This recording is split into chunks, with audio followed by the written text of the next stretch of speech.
हमारे इस YouTube channel के सेगमेंट फास्ट न्यूज में आप तमाम का इस्तकबाल है। इस वीडियो में आप देख सकते हैं कम मिनटों में बहुत ज्यादा खबरें। तो आइए शुरू करते हैं वीडियो को और देखते हैं आज की ताजा तरीन खबरें।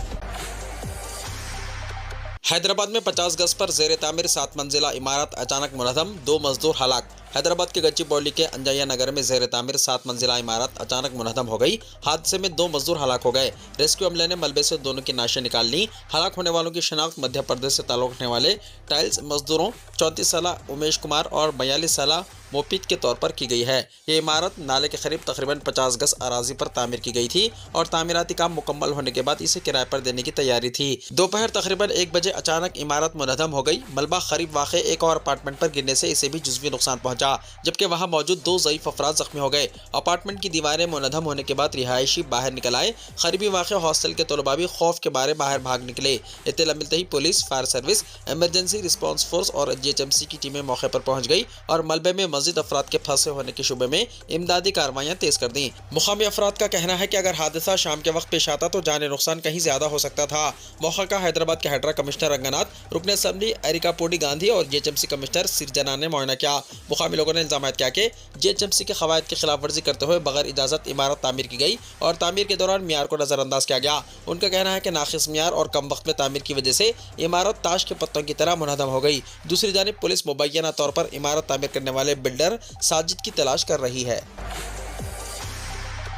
मरकजी मिलाद जुलूस की मीटिंग। मरकजी मिलाद जुलूस चहारशंबा 12 रबीउल अव्वल 26 अगस्त को बाद नमाज ज़ोहर तारीखी मक्का मस्जिद से निकाला जाएगा। मरकजी मिलाद जुलूस कमेटी हैदराबाद की जानिब से जुलूस की तैयारियों के ज़िम्मन में हैदराबाद और दीगर मुकामात पर मिलाद जुलूसों के इंतजाम को आसान करने director general police CV Anand, commissioner police Hyderabad VC Sajjanar और पुलिस की दीगर आला ओहदेदारों के साथ इजलास मुनक्किद किया गया। जश्न मिलाद के ज़िम्मन में सजावट और दीगर इंतजाम के लिए नुमाइंदगी की गई। मरकजी मिलाद जुलूस कमेटी हैदराबाद के वफ्द ने DGP CV आनंद से इनके दफ्तर में लकड़ी का पुल और commissioner police Hyderabad VC Sajjanar और सिटी पुलिस के दीगर ओहदेदारों से command and control centre Banjara hills पर मुलाकात की।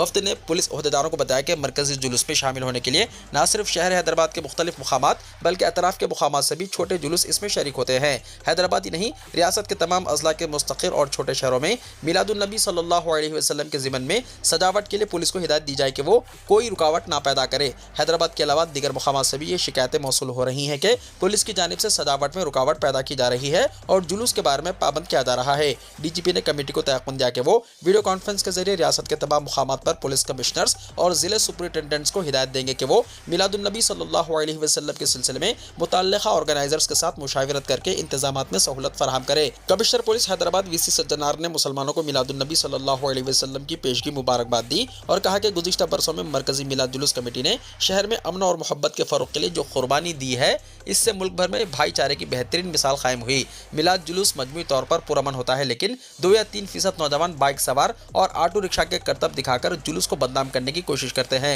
गाड़ियों के साइलेंसर निकालने पर पुलिस सख्त कार्रवाई करेगी। 3 सवारी गाड़ियों और कम उम्र बच्चों की गाड़ियां चलाने पर कार्रवाई की जाएगी। Additional commissioner law and order तफसीर इकबाल ने कहा कि गुज़िश्ता बरसों की तजुर्बात को देखते हुए इस साल नज़्म और ज़ब्त की बरकरारी पर तवज्जो दी जाएगी। एडिशनल कमिश्नर ट्रैफिक जोएल डिवस ने कहा कि कमेटी के इश्तराक से मरकजी जुलूस और दीगर मुकामात के जुलूसों के बाकायदा इंतजाम किए जाएंगे। DCP चारमीनार जोन किरण खरे ने खैर मकदम किया। कमेटी की जानिब से वाज़ेह किया गया है कि चंद गैर मुनज़्ज़म नौजवानों के ग्रुप्स की वजह से मिलाद जुलूस की बदनामी हो रही है। ये जुलूस हुजूर अकरम सल्लल्लाहु तआला अलैहि वसल्लम की मोहब्बत और अक़ीदत में निकाला जाता है, जो मजमूई तौर पर खुराफात से पाक होता है। मरकजी जुलूस के पहले रात में और जुलूस के बाद रात में चंद मुकामात पर हरकतों से तमाम उम्मत मुस्लिमा पर हर्फ आ रहा है। इस ज़िम्मन में नौजवानों को मुस्बित तरगीब दी जाएगी। इजलास में DCP Golconda zone Raghavendra Reddy, DCP traffic Rahul Hegde, additional DCP Charminar zone Abdul Majid, DCP Rajendra Nagar Srinivas और दूसरे शरीक थे। मरकजी मिलाद जुलूस कमेटी हैदराबाद ने इन इक़दामात पर DGP Telangana CV Anand, commissioner police VC Sajjanar और दीगर ओहदेदारों का शुक्रिया अदा किया। हैदराबाद के 6 असम्बली हल्के जात रियासत के 10 छोटे हल्के जात में शामिल। तेलंगाना में फहरिस्त राय दहिंदगान पर खुसूसी नजरसानी मुहिम यानी SIR के पहले मरहले की तकमील के बाद हैदराबाद के 6 असम्बली हल्के जात को कम राय दहिंदे वाले हल्कों में शामिल कर दिया है। SIR मुहिम के तहत गैर हाजिर, मुंतकिल, फौत और एक से ज़्यादा मुकाम पर नाम की मौजूदगी वाले अफराद की निशानदही के बाद जो फहरिस्त का मुसव्वदा जारी किया गया है, इसके तहत तेलंगाना के कम राय दहिंदे वाले 10 असम्बली हल्के जात में हैदराबाद के हल्के जात भी शामिल हुए हैं। सनत नगर, सिकंदराबाद कंटोनमेंट और चारमीनार असम्बली हल्के जात का शुमार रियासत के उन 5 हल्के जात में हो चुका है जो राय दहिंदों के एतबार से सबसे छोटे हैं। SIR मुहिम से पहले हैदराबाद का एक भी हल्का इस फहरिस्त में शामिल नहीं था। SIR मुहिम से पहले रियासत के 5 छोटे असम्बली हल्के जात में भद्राचलम, डेढ़लाख, बेलमपल्ली 1,80,000, बांसवाड़ा 1,90,000 और चेन्नूर 1,90,000 राय दहिंदों के साथ शामिल थे। वोटर लिस्ट के मुसव्वदगी 17 अगस्त को इजराई के बाद भद्राचलम 1,33,000 वोटरों के साथ रियासत का सबसे छोटा असेंबली हल्का बन चुका है। सनतनगर 1,39,000 राय दहिंदों के साथ दूसरा और सिकंदराबाद कंटोनमेंट 1,04,000 वोटर्स के साथ तीसरा छोटा हल्का बन चुका है। चार मीनार 1,43,000 वोटर्स के साथ चौथा सबसे छोटा हल्का बन चुका है, जबकि ईश्वरराव पेट में 1,44,000 वोटर्स हैं जो रियासत का पांचवा छोटा असेंबली हल्का बन चुका है। बेलमपल्ली 1,59,000 वोटर्स के साथ 6वें नंबर पर, अंबरपेट 1,62,000 वोटर्स के साथ 7वें नंबर पर और गोशामहल 1,65,000 वोटर्स के साथ 8वें नंबर पर है। इस तरह हैदराबाद के 6 असेंबली हल्के जात रियासत के 10 छोटे असेंबली हल्के जात में शामिल हो चुके हैं, जिनमें सनतनगर, सिकंदराबाद कंटोनमेंट, चार मीनार, अंबरपेट, गोशामहल और सिकंदराबाद शामिल है। 6 असेंबली हल्के जात में एसआईआर मुहिम के पहले मरहले में तकरीबन 6,46,000 नामों के हज़फ होने का इम्कान है। हैदराबाद में जमीन ने तोड़े सारे रिकॉर्ड्स, 1 एकड़ की कीमत 264 करोड़ रुपए। हैदराबाद के आईटी कॉरिडोर में जमीनों की कीमतें मुसलसल नई बुलंदियों को छू रही हैं। ताज़ा तरीन TGIIC की ई नीलामी में आईटी कॉरिडोर के अहम इलाके राय दुर्गम में 1 एकड़ जमीन की कीमत 264 करोड़ रुपए तक पहुंच गई, जो हिंदुस्तानी रियल इस्टेट की तारीख में एक नया रिकॉर्ड करार दिया जा रहा है। राय दुर्गम के सर्वे नंबर 83/1 के पन्ना मख्ता इलाके में वाक़ 5.25 एकड़ अराजी की TGIIC ने हाल ही में ई नीलामी की। इस नीलामी में जमीन की फी एकड़ कीमत 264 करोड़ रुपए तक पहुंच गई। इसे मुल्क में सरकारी अराजी की नीलामी में हासिल होने वाली बुलंद तरीन कीमतों में से एक करार दिया जा रहा है। हैदराबाद के आईटी कॉरिडोर, नॉलेज सिटी और कोकापेट इलाकों में गुज़िश्ता चंद बरसों से सरकारी अराजी की नीलामियों में कीमतें मुसलसल नए रिकॉर्ड्स कायम कर रही हैं। इसी सर्वे नंबर 83/1 में मई 2026 में TGIIC ने 6.29 एकड़ अराजी की नीलामी की थी, जिसमें फी एकड़ 237 करोड़ रुपए की कीमत हासिल हुई थी। इस वक्त ये मुल्क में सरकारी अराजी की नीलामी में फी एकड़ हासिल होने वाली बुलंद तरीन कीमत थी। इसी तरह जून 2026 में इसी सर्वे नंबर में 5.09 एकड़ अराजी की एक और नीलामी हुई, जिसमें फी एकड़ 204 करोड़ रुपए की कीमत हासिल हुई। इससे पहले अक्टूबर 2025 में राय दुर्गम में होने वाली नीलामी में फी एकड़ जमीन 177 करोड़ रुपए में फरोख्त हुई थी। इस तरह राय दुर्गम में जमीनों की कीमतें मुसलसल नए रिकॉर्ड्स कायम करते हुए हैदराबाद के आईटी कॉरिडोर में रियल एस्टेट की बढ़ती हुई तलब और अहमियत को जाहिर कर रही है।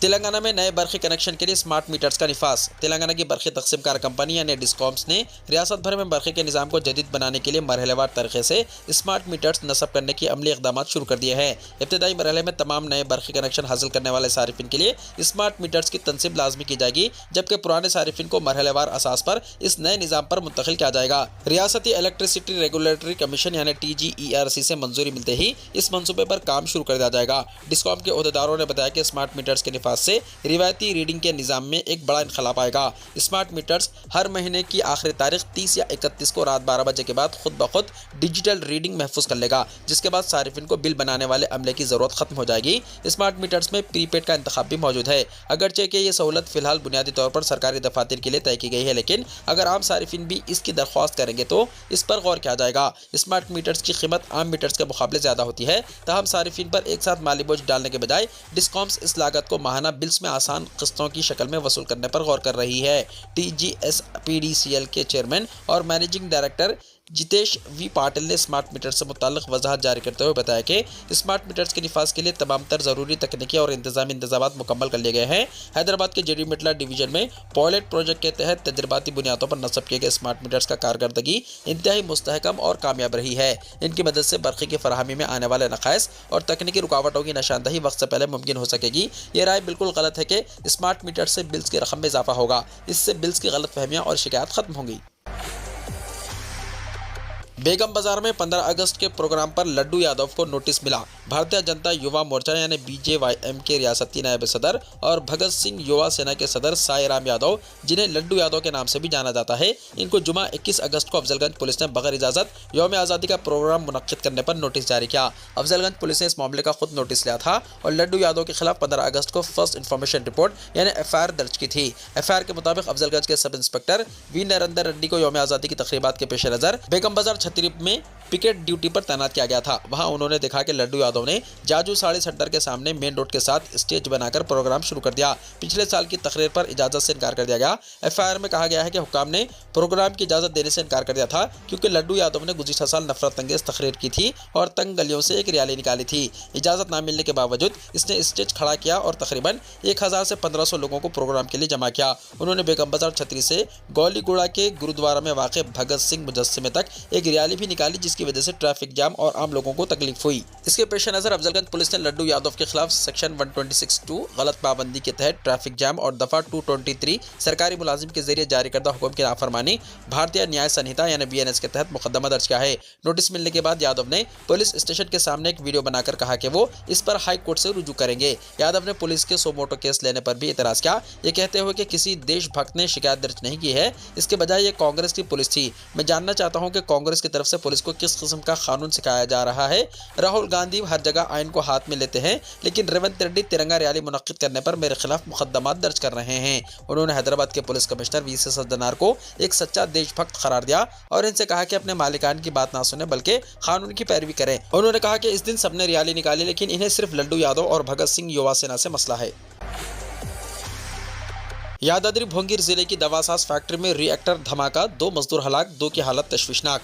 तेलंगाना के यादाद्री भोंगिर जिले के बोधान पोचमपल्ली मंडल के धोतीगुड़म गांव के करीब एक दवासास फैक्ट्री में जुमे की रात रिएक्टर में धमाका हो गया। हादसे में 2 मजदूर हलाक हो गए, जबकि 2 दीगर की हालत तशवीशनाक बताई जा रही है। इस वाक़े में मजमूई तौर पर 10 मजदूर जख्मी हुए हैं। बताया गया है कि हादसा रात की शिफ्ट के दौरान पेश आया। रिएक्टर में अचानक धमाके के बाद फैक्ट्री में जबरदस्त आग भड़क उठी और पूरे इलाके में धुएं के बादल छा गए। रिएक्टर के करीब काम करने वाले बिहार के मजदूरों समेत 10 मुलाजमीन इसी जद में आ गए। कंपनी इंतजामिया ने जख्मियों को फौरी इलाज के लिए हैदराबाद के एक प्राइवेट हॉस्पिटल में मुंतकिल कराया। शदीद धमाके की आवाज़ से फैक्ट्री में काम करने वाले मजदूरों में अफरा तफरी मच गई और आसपास के गांव में भी खौफ व हिरास फैल गया। वाक़े की इत्तला मिलते ही चोटुप्पल दही सर्कल के inspector Satish Reddy, sub inspector Jagan समेत पुलिस एहलकार मौके पर पहुंच गए।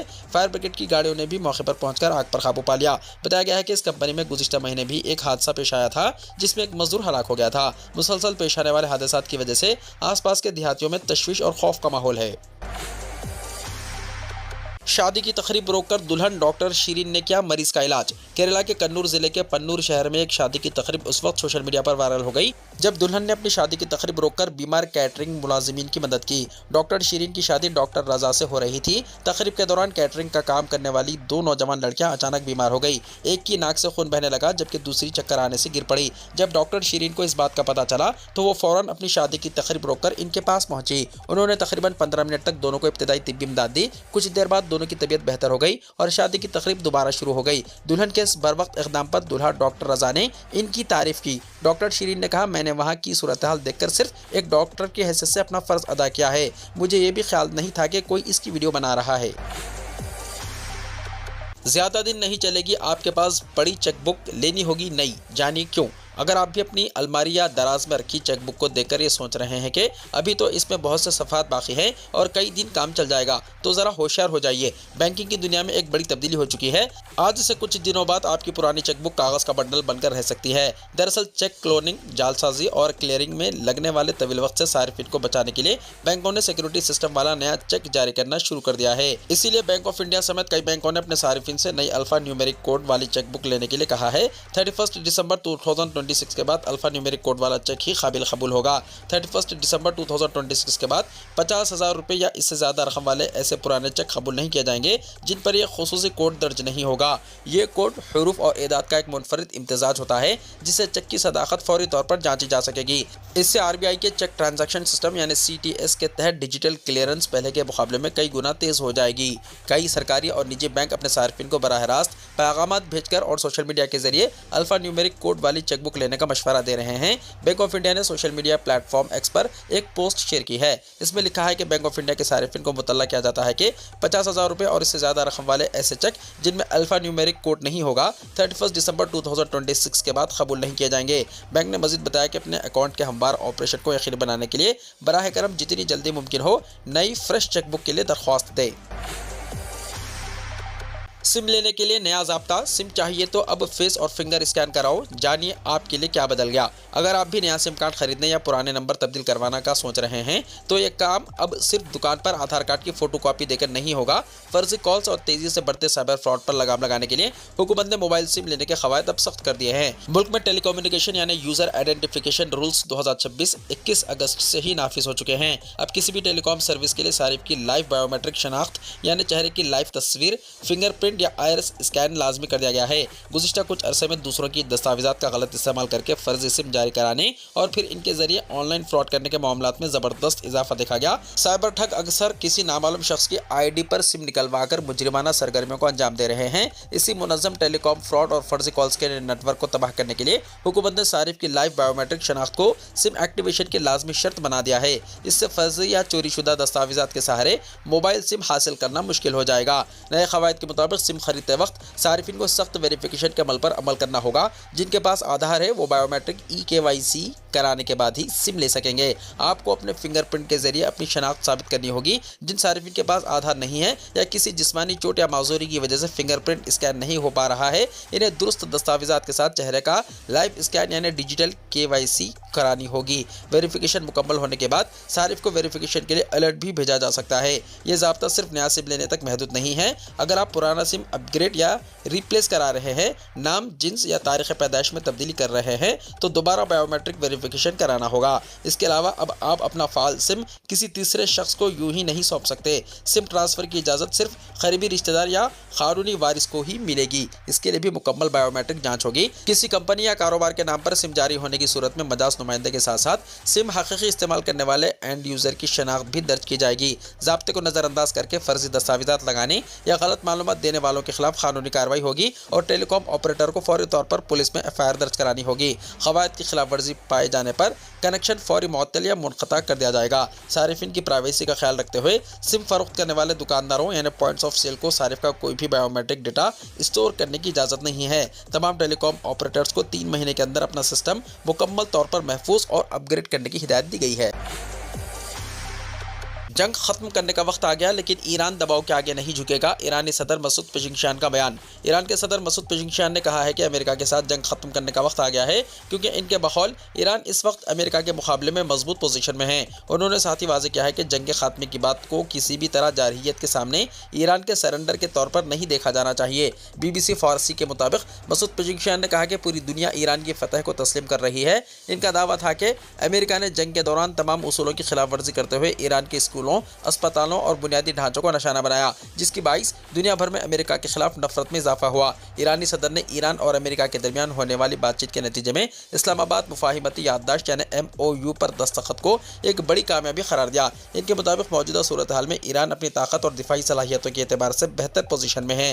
पेज़ेश्कियान ने ताहम इस बात पर जोर दिया कि इनका जंग खत्म करने का मौक़िफ़ किसी मुमकिन जारहियत के सामने झुकने का इशारा नहीं है। उन्होंने कहा कि ईरान किसी भी सूरत, धौंस और दबाव के सामने सर तस्लीम खम नहीं करेगा। इनके बकौल ईरान अपनी आखिरी सांस तक मुखालिफिन के खिलाफ खड़ा रहेगा और किसी भी हमले का सख्त जवाब देगा।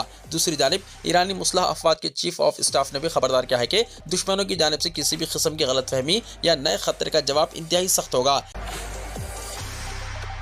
वीडियो को लाइक शेयर कीजिए और हमारे इस YouTube चैनल को सब्सक्राइब करते हुए इसके बेल आइकॉन को भी प्रेस कर लीजिए ताकि हर आने वाली वीडियो का नोटिफिकेशन सबसे पहले आपको मिलता रहे।